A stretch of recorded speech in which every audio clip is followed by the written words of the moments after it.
Parece que só foi encontrada uma ossada de um crucificado. De um crucificado? Uhum. E como é que ele estava o quê? Sem buraco, sem furo nas mãos? Não, foi... Que amarravam os braços também, né? A questão do amarrar hoje está sendo questionado, porque não temos nenhum relato antigo que menciona isso. Foram as reconstituições renascentistas que falavam disso, mas nós não temos nenhum relato romano que amarrava os crucificados. Tudo bem, mas esse que encontraram? Esse que encontraram foi o seguinte: depois da Guerra de 6 Dias em Israel, em 1968, a Guerra de 6 Dias, 1967, eles estavam fazendo uma terraplanagem num bairro no subúrbio de Jerusalém chamado Givat HaMevitar. E os tratores bateram em ossários, ou caixões de pedra. Sim. E nos ossários, geralmente, você tem os ossos da pessoa e o nome escrito lá de fora, em alguns deles. E estava o nome Yohanan ben Hagakol. Ah, sim. Aliás, essa descoberta já... Não, a descoberta já tem algum tempo. Tem. Foi na década de 60, né? 68. Então, quando eles pegaram, eles abriram o ossário e perceberam que havia algumas coisas curiosas. O fêmur estava quebrado e no calcanhar havia um cravo romano fixado ali. Foi o único que encontraram.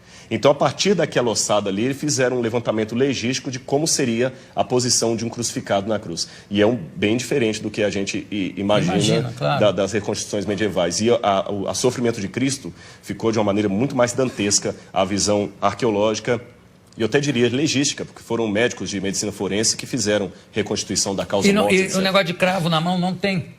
Não, porque o osso dele estava muito fragmentado. Mas, então não tinha, os ossos da mão não estavam todos inteiros. Pelas profecias, certamente não é uma ossada de Jesus. Ah, não, com certeza não. Porque, inclusive, se eu não me engano, tem uma das profecias que diz: nenhum dos seus ossos será quebrado. E não conhecerá a corrupção. E nós temos evidências. Eu sei que muitos historiadores hoje negam a ressurreição de Jesus, pensam que é uma teologia, mas eu digo, com base histórica, a ressurreição de Jesus aconteceu e nós temos muitos elementos históricos para afirmar isso, a despeito do questionamento de muitos historiadores. Mas sobre a ressurreição? Sobre a ressurreição. Mas qual é o dado histórico que pode haver sobre a ressurreição? Claro que é uma questão de fé, para mim é uma questão de fé. A própria forma como os relatos evangélicos estão não demanda uma propaganda. Porque o que é uma propaganda? Uma propaganda, às vezes, você mascara, enfeita uma coisa para vender um produto. Aqueles discípulos estavam, em primeiro lugar, sofrendo perseguição e abuso por causa daquilo. A ressurreição era uma única doutrina da antiguidade que ninguém aceitava. Eles aceitavam a história de Platão, que a sua alma ia para o Éon, podia aceitar a história de Pitágoras, que você transmigrava a alma de um corpo para o outro, ou então ficar com os epicureus, que morreu, acabou. Mas ressurreição... A reencarnação é exatamente a transmigração de almas está ali perto. Exatamente, alguns judeus aceitavam a reencarnação. Agora, ressurreição era uma coisa que ninguém comprava essa ideia. E outro, na época, pelo machismo... Mas isso, desculpa, mas isso não é uma prova histórica. Sim, mas a forma como os evangelhos foram descritos é interessante. Eles quebram todas as regras de propaganda. Quer um exemplo? Porque para eu saber se é histórico ou não, lembremos, história não dá para levar ao laboratório e repetir o processo. A forma como tratamos a história é diferente. Você olha um documento, e o que você considera uma prova histórica? Como ele foi redigido? Ele foi redigido de uma maneira histórica, com E, ou uma maneira de propaganda, ou uma maneira real. E os evangelhos, por exemplo, eles mostram que a primeira testemunha de Jesus ressuscitado foi Maria Madalena, que era mulher. O testemunho de uma mulher não era válido. Se eles quisessem vender uma teoria, eles colocariam que os homens viram Jesus, e não as mulheres, porque o testemunho de uma mulher não era válido. Segundo, o fato de Jesus ressuscitar no terceiro dia. Para o judeu, até o terceiro dia, você podia ter um coma e voltar. Interessante que Jesus ressuscita depois do terceiro dia, ele estava realmente morto. Outro detalhe... Mas ele não ressuscita com o mesmo corpo que ele morre, né? Mas é um corpo glorificado. Glorificado, mas ele tinha algo tangível. Tanto é que quando ele aparece para Tomé, o famoso São Tomé, um incrédulo, ele fala: Tomé, veja que sou eu, porque um espírito não tem carne e osso, toca nas minhas feridas. E depois ele pergunta: o que vocês têm para comer? Eles tinham peixe e favo de mel, e ele come com eles. Então é um corpo glorificado, é uma questão de fé, é claro, mas tem uma continuidade com um corpo humano. Não, tudo bem, mas tudo isso, desculpa, eu sou uma pessoa de fé, né? Entendi, claro. Estou aqui fazendo um pouco o advogado dele, que é o seguinte: tudo isso foi muito mexido, remexido na Idade Média, no primeiro imperador católico, Constantino. Né? Constantino, inclusive as datas de carnaval, diz tudo para conjuminar, para juntar com as datas de feriados. Exatamente, pagãos. E também ele foi um pouco copydesk dos evangelhos, que tem uma opção de outros evangelhos que ele é que resolveu que não valiam. Na verdade, quando a gente trabalha isso, a gente trabalha com a crítica textual. A crítica textual se vale de documentação anterior a Constantino. Então, nós temos fragmentos do Evangelho de João, por exemplo, John's Highlands, que data do ano 150, 170 antes de Constantino. Outro detalhe, Constantino era analfabeto.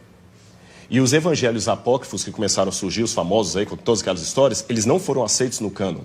E até contrário à decisão de Constantino, que Constantino queria que eles entrassem. Esse é um detalhe curioso da história, não foi ele que selecionou 4. Constantino não tinha cultura teológica, ele é um homem era analfabeto. Constantino permaneceu pagão até o final, ele pretendeu ter se convertido. Um político fantástico. E um último detalhe, nós temos uma informação que me chama a atenção. Flávio Josefo, um historiador judeu do primeiro século, que não era cristão, ele escreveu, Jesus Cristo, houve um homem, no grego está ginestai, um homem chamado Jesus, que foi crucificado, morto por Pôncio Pilatos, e segundo os seus discípulos, ressuscitou no terceiro dia e apareceu a muitos. Flávio Josefo nunca se converteu ao cristianismo, era um historiador judeu, e ele dá esse depoimento que a ressurreição era algo testemunhado. Esse texto é tão importante que alguns críticos falam, não, foi copista cristão que interpolou, que copiou. Porém, todas as cópias de Josefo que nós temos, inclusive uma cópia, uma tradução para o árabe, feita por muçulmanos, contém esse trecho. Então, do ponto de vista da crítica textual, é um texto autêntico, original de Josefo, também testemunhando a ressurreição. Claro, eu não duvido a autenticidade dos textos. Eu duvido, em alguns casos, do testemunho em si. Quer dizer, não, eu vi, eu tive. É um testemunho, está lá escrito que ele viu e que ele teve, mas claro. Que ele esteve mais... Agora, tem uma coisa que é bom, eu gostei de você ter falado uma coisa. Na Idade Média, se acrescentaram muitas lendas. Esse é que é o problema. E o pessoal confunde as lendas com o que está na Bíblia. E só um detalhe com relação ao testemunho. Quando a pessoa dá um testemunho vendido, ela vai ganhar alguma coisa. O que os apóstolos ganharam com aquele testemunho? Pedro morreu crucificado de cabeça para baixo. Paulo degolado. Então, quanto tempo demora uma mentira?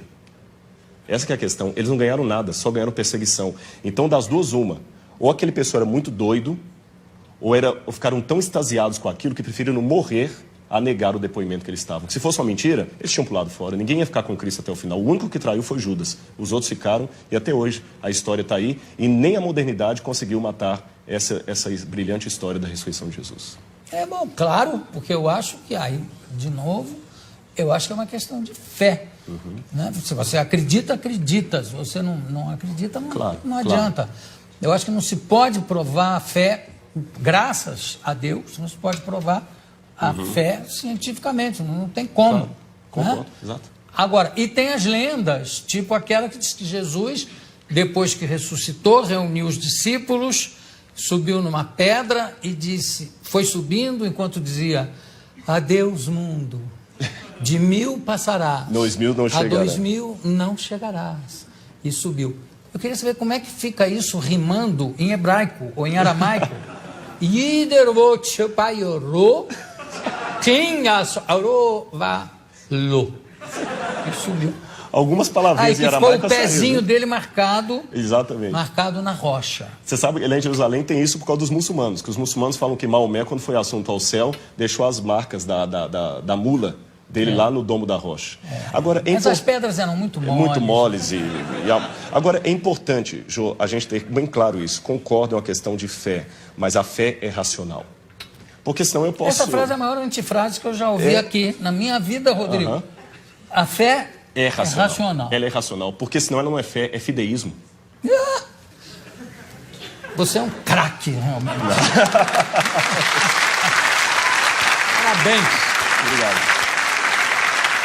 Você vai ter que voltar aqui para a gente conversar mais. Obrigado. Porque eu adorei. Claro que eu não sou Judas, não vou pegar 30, mas umzinho eu vou. Eu conversei aqui com Rodrigo Pereira da Silva. Também adorei. Temos muito o que falar. Eu posso dar só o telefone se alguém quiser visitar um museu ou conhecer, pegar o livro? Falta de fé, concentra que todo mundo vai saber. Aí é fideísmo. Qual é o telefone? Olha, se alguém tiver interesse no livro, no conhecer lá, é 0300 789 1111. 0300 789 1111. Tem o livro e tem outros materiais também de arqueologia que você pode ter lá. Yara, põe o telefone embaixo, por favor. Assim. E claro que fica para mim O único mandamento realmente que fica o mais importante de todos é amai-vos uns aos outros, como eu vos amei. Porque se fosse isso, não tinha guerra, não tinha... Concordo. Né? Exatamente. Mas, enfim. Muito obrigado. Daqui a pouco a gente volta.